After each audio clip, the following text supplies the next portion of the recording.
Alors là, Mhm. je vais reparler du routeur. On voit qu'il ressemble à un switch, mais comme je vous l'avais dit l'autre coup, son processeur permet de travailler sur l'IP. Donc il ressemble à un switch, mais il travaille que sur les adresses IP, alors qu'un switch travaille que sur la couche liaison, la couche en dessous, sur l'adresse MAC. Donc ça, c'est un routeur. Et toutes les prises RJ45, ce sont des interfaces réseau. Sur chaque interface réseau sont connectés divers réseaux. Donc on peut en connecter selon le nombre d'interfaces qu'on a. Ici, on pourrait interconnecter 8 réseaux ensemble. Quand on parle de routeur, on parle aussi de passerelle. Souvent dans le paramétrage de Windows, tout ça, vous avez la notion de passerelle. En fait, la passerelle, c'est un routeur qui permet de suivre une direction d'un réseau qu'on cherche à cibler qui n'est pas directement connecté à nos interfaces. Par exemple, là, imaginons j'ai 8 interfaces, je peux connecter 8 réseaux de A à F. Si je veux interroger le réseau W qui n'est pas sur une de mes interfaces, je dois passer par un autre routeur qui lui peut-être possède le réseau F.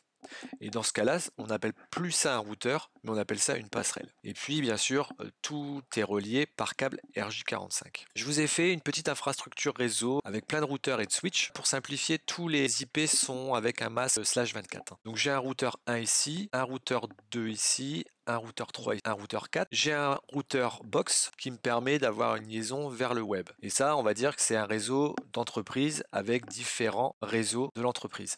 Et puis ici, j'ai mis un switch. Comme ça, on voit bien la différence entre les routeurs et les switches. Alors les PC, c'est les petits points bleus. Par exemple, sur ce switch-là, j'ai ce PC-là, ce PC-là, ce PC-là, ce PC-là. Et ce PC-là a l'adresse 192.168.3.42. Quand je connecte un routeur à mon réseau, le routeur a aussi une adresse IP. Parce que je vous rappelle que pour que, par exemple, ce PC-là qui a l'adresse 192.168.0.13, s'il veut communiquer avec le routeur, il doit posséder l'adresse IP de l'interface de ce routeur, qui est ici en 192.168.0.1. Bien sûr, ils vont communiquer via la couche 2 et l'adresse MAC, donc cette interface-là va avoir une adresse MAC, celui-ci ici, mais comme on travaille sur des routeurs, ils vont aussi utiliser l'IP. Forcément, un routeur, par exemple, je prends le routeur 1, le plus gros ici, à chaque fois que j'ai un câble réseau branché dessus, c'est un réseau que je vais connecter. Et donc, il est normal que les IP des interfaces soient toutes différentes, puisqu'ils connectent des réseaux différents. Mais dans le cas d'un switch, toutes les prises RJ45 qui sont connectées au switch possèdent le même réseau. Ici 192.168.3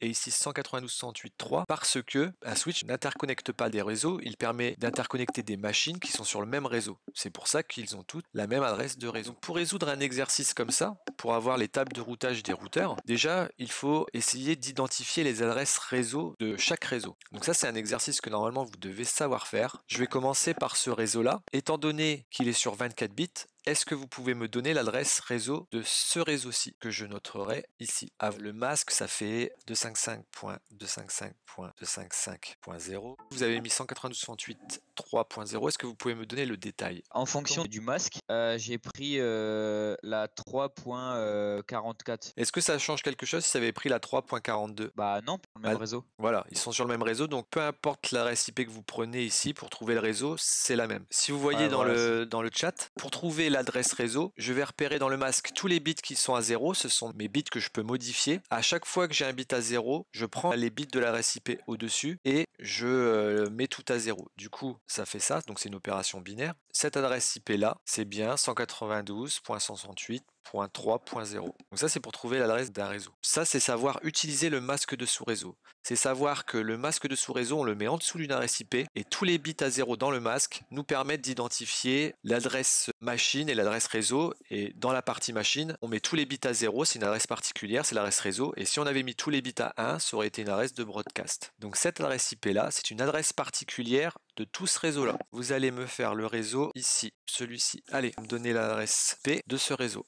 Maintenant, on va passer au remplissage des tableaux de routage. Donc il y a 4 colonnes généralement. Le réseau à atteindre, c'est l'adresse réseau qu'on a calculé tout à l'heure. Le masque habituellement utilisé. On a la passerelle et l'interface. À quoi sert le champ interface? Vous m'entendez plus? Si, mais je sais pas, moi j'attendais qu'il réponde. En gros, l'interface, c'est l'adresse du routeur sur son interface. Dans ce champ-là, on va mettre l'adresse IP qui est juste connecté au routeur. Par exemple, si je suis sur ce routeur-là, j'ai plusieurs interfaces. Comme j'y connecte des réseaux, et ben c'est l'IP que m'a attribué le réseau sur lequel je suis branché. Par exemple, ici, l'interface c'est 192.168.1.1. Si je suis ici, si les paquets je dois les rediriger dans ce port-là, dans cette connectique-là, je mets 192.168.7.21. En gros, c'est sur un peu la première adresse IP du chemin, quoi. C'est le départ, quoi. Ouais, c'est au niveau du routeur, c'est l'adresse IP, c'est le premier point réseau qui concerne lui en fait, c'est lui. Au niveau du routeur, la 7.21, c'est lui. Parce que comme un routeur est connecté à plusieurs réseaux, il a plusieurs adresses IP pour pouvoir être visible sur tous les réseaux sur lesquels il est branché. La première chose pour faire une table de routage, donc ça c'est le travail d'un administrateur réseau, c'est d'essayer de voir tous les réseaux que je peux atteindre. C'est simple, je regarde ma carte et je vais repérer tous les réseaux que je dois atteindre. Et comme tout à l'heure j'ai noté leur adresse réseau, je peux atteindre celui-ci, celui-ci, celui-ci, celui-ci, et je peux atteindre le web. Le premier réseau que je veux atteindre, c'est le 192.168.0.0. Le deuxième que je veux atteindre, c'est 192.168.0.3, etc., etc. Ça, je vous demanderai de remplir après. Et le dernier réseau, que là, en fait, on essaye de chercher des réseaux qu'on a tout de suite.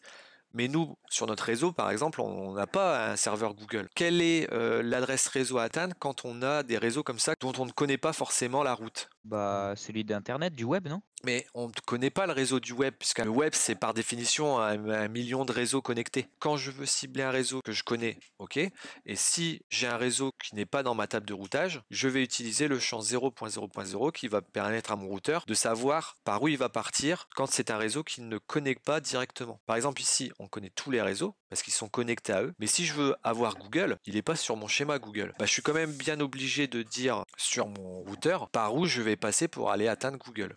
Et comme on ne connaît pas à l'avance l'adresse IP de Google, le routeur non plus, et ben on lui dit l'adresse par défaut c'est 0.0.0. C'est possible de voir sur certaines tables de routage défaut. Ici, j'essaye de chercher ce réseau-là en partant du routeur 4 et que j'y suis, je n'ai pas de passerelle. Du coup, la passerelle, je mets un tiret pour dire aucune, soit je remets l'IP de mon interface. J'essaye d'atteindre le réseau 3, donc /24. Je regarde, donc je suis sur le routeur 4. Pour aller ici, je dois passer par là. Je dois sauter une passerelle pour aller ici. Donc la passerelle, elle est branchée où? Eh ben, elle est branchée ici. Donc la passerelle, c'est la 192.168.1.1. Comme je fais la table de routage du routeur 4 que je suis ici, quelle est l'interface que je dois faire pour aller vers ici?